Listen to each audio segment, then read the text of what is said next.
बहुत समय पहले की बात है।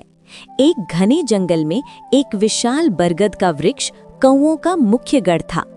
वहां कौओं का न्यायप्रिय राजा कालू राज करता था। हजारों कौए उसकी छत्र छाया में सुरक्षित महसूस करते थे। लेकिन उसी जंगल के पास एक पर्वत की अंधेरी गुफाओं में उल्लुओं का बसेरा था। उनका राजा भोलू बहुत अहंकारी और कौओं का कट्टर दुश्मन था। वो रात के सन्नाटे में कौओं पर हमला करता और उन्हें अपना भोजन बनाता था। जब कौओं की संख्या घटने लगी तो राजा कालू बहुत चिंतित रहने लगा। राजा कालू ने एक सभा बुलाई और कहा, साथियों, हमें अपनी रक्षा का कोई ठोस उपाय करना होगा। तभी कौओं के सबसे चतुर मंत्री चिरंजीवी ने एक योजना बनाई। उन्होंने कहा, महाराज, बलवान शत्रु को छल से हराना ही बुद्धिमानी है। योजना के अनुसार बरगद के पेड़ पर एक झूठा झगड़ा शुरू हुआ। नाटक को सच दिखाने के लिए कालू ने सबके सामने चिरंजीवी को धक्का देकर पेड़ से नीचे गिरा दिया और उसे समाज से बेदखल कर दिया। इसके बाद कालू अपने सैनिकों को लेकर उड़ गया।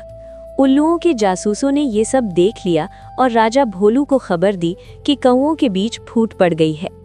राजा भोलू जब बरगद के पेड़ पर पहुंचा तो उसे वहां घायल चिरंजीवी मिला।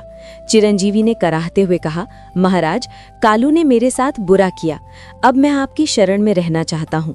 भोलू के एक समझदार मंत्री ने चेतावनी दी कि शत्रु पर भरोसा न करें, लेकिन अहंकारी भोलू ने उसे अनसुना कर दिया। उसने चिरंजीवी को अपनी गुफा के बाहर रहने की जगह दे दी। चिरंजीवी धीरे धीरे गुफा के मुहाने पर सूखी लकड़ियां जमा करने लगा।